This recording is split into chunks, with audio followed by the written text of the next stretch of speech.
क्रामाक्पा यसरी गोर्खाल्यान्डको माग लिएर आएको आज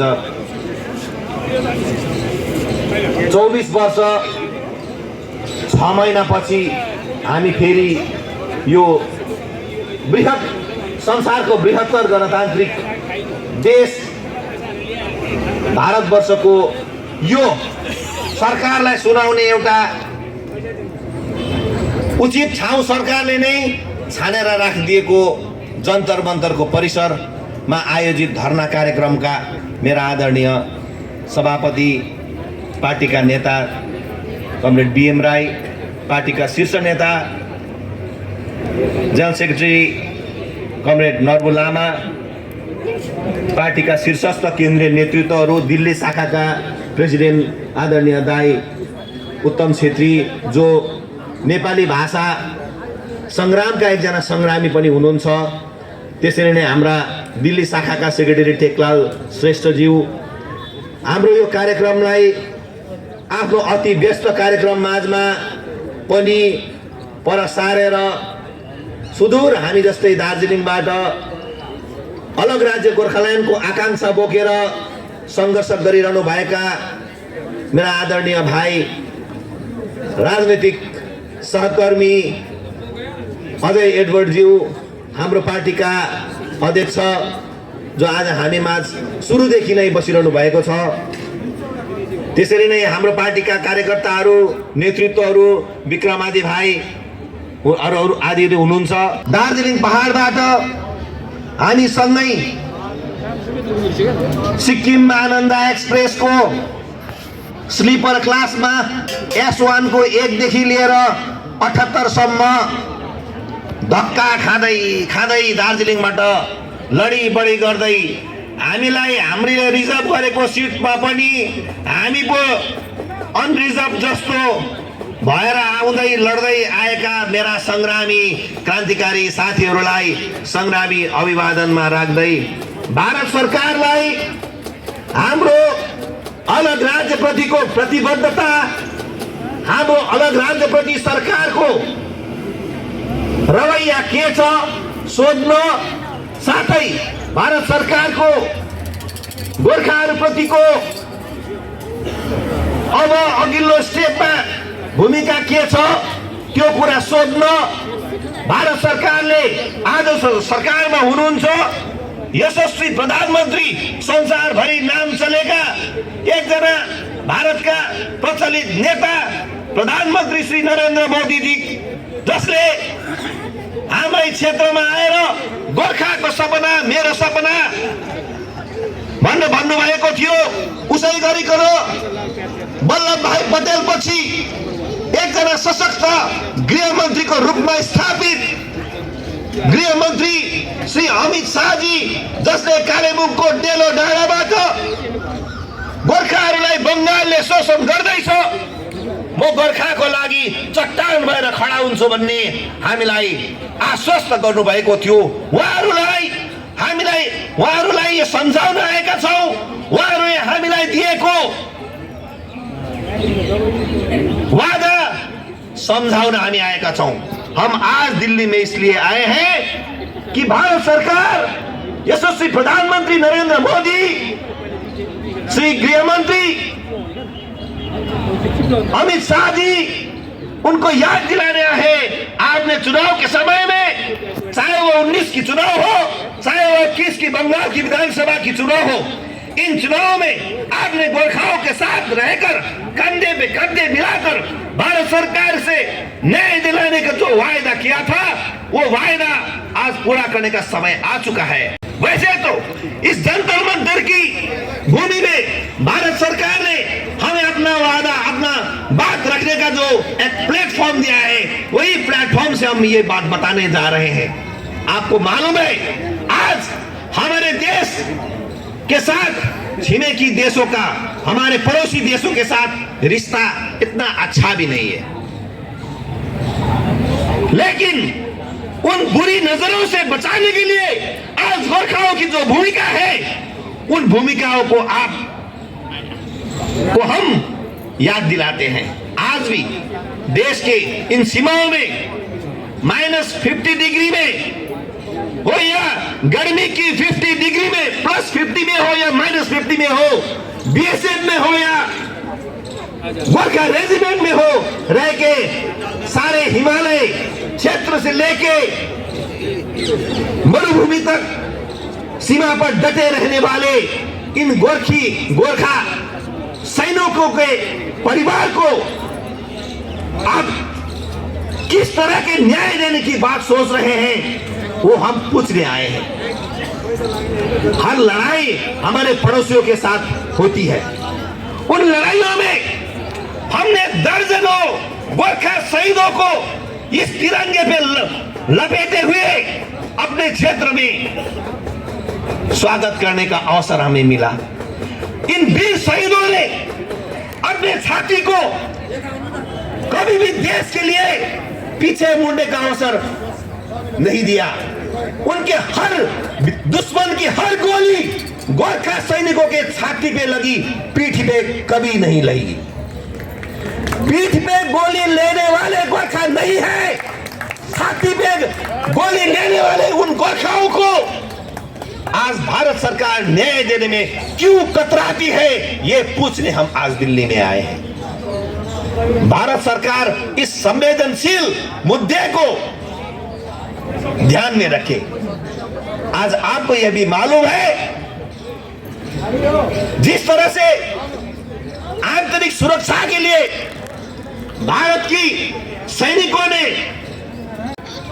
दुश्मन के अतिक्रमण को रोकने के लिए जिस तरह से काम कर रहे हैं, वो सारे जगह में गोरखा का कंट्रीब्यूशन, गोरखा का भूमिका क्या कम है? अभी अभी मेरे एक बहन आपको प्रश्न रख रही थी, हमें और कितनी बलिदान देनी होगी, हमें और कितने बलिदान देने होंगे देश के लिए, और इस तिरंगे पे लपेटे हुए 100 कितने आप दार्जिलिंग और देहरादून भेजेंगे, कितने भेजेंगे? संख्या तय करे भारत सरकार, हम उतने बलिदान देने के लिए तैयार है। भारत सरकार देश के लिए, हमने अपने लिए, हमने सारे लड़ाई देश के लिए लड़ी, देश के लिए सारे लड़ाई लड़ी। हमने अपने लिए, अपने स्वार्थ के लिए, अपने जाति के लिए कभी कुछ नहीं मांगा। एक ही चीज मांग रहे हैं, हमारी माथे पर लगी विदेशी की कलंक आप हटाने का एक अच्छा काम तो कर ले सरकार, एक अच्छा काम करे, हमारे माथे से लगी विदेशी का कलंक हटाएं। हम बार बार कह रहे हैं। पंजाब में भी, पाकिस्तान में भी पंजाब है, सिंधी लोग पाकिस्तान में भी रहते हैं,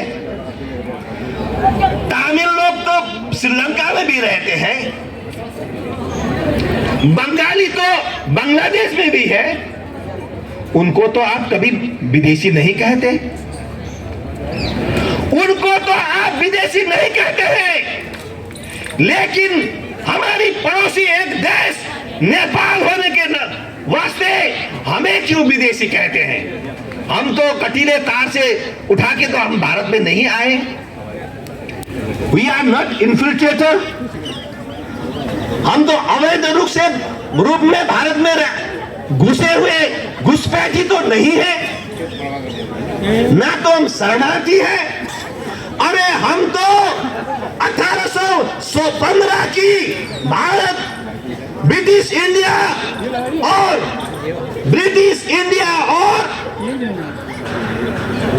नेपाल के बीच हुए सुगौली संधि के तहत जमीन के साथ भारत में आए हैं।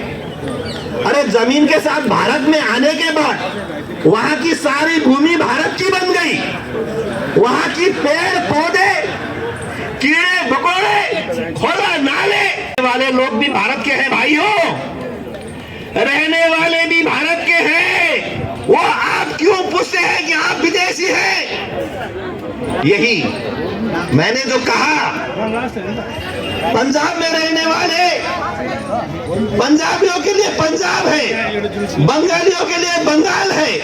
अरे सभी के लिए भाषा भाषा के आधार पर आपने देश दिया, राज्य दिया। गोरखाओं को एक अलग राज्य देंगे तो क्या आपकी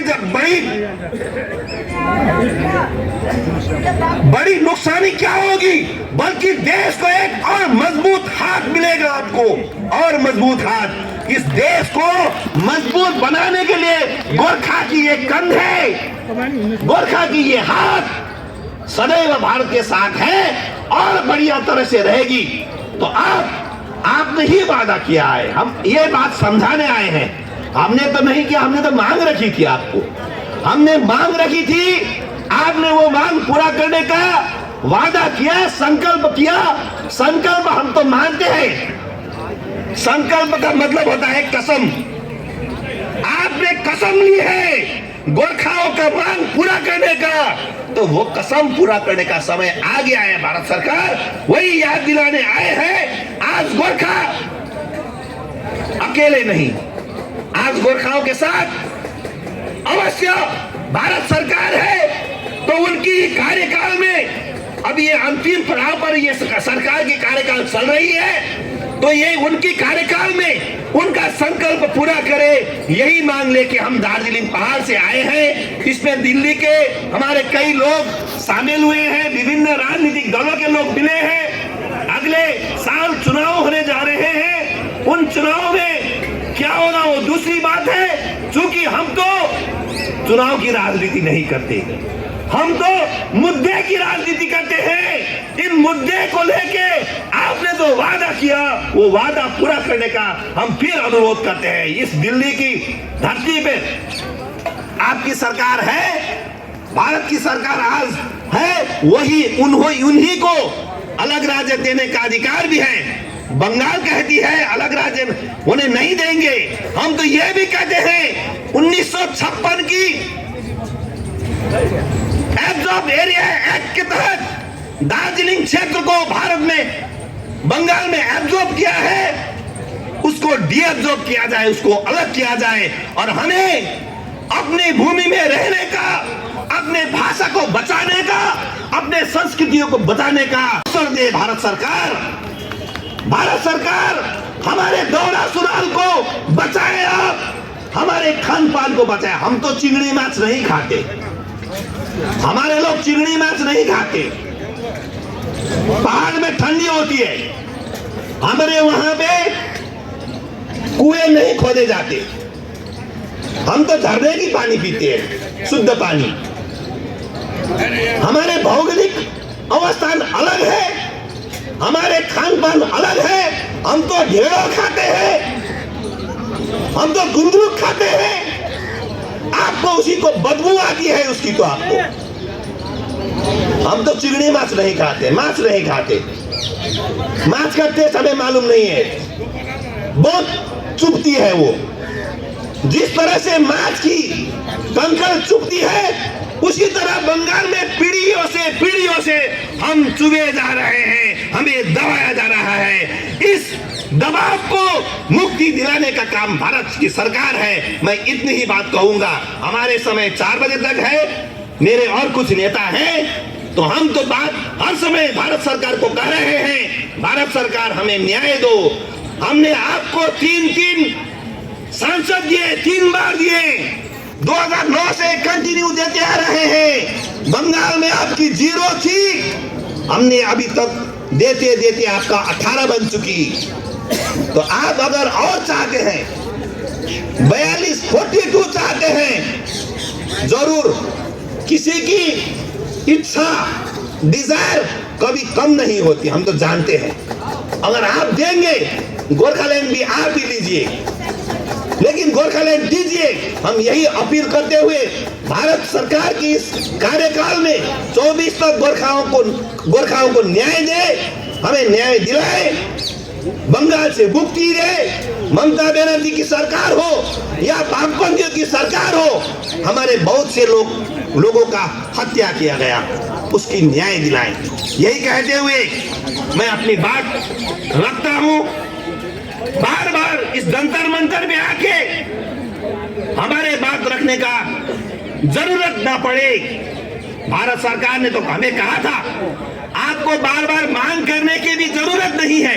इसलिए ये इस बार की जो दिल्ली की हमारी भ्रमण है वो मांग रखने से ज्यादा भारत सरकार को याद दिलाने के लिए है। मेरा वक्तव्य शेष करता हूं।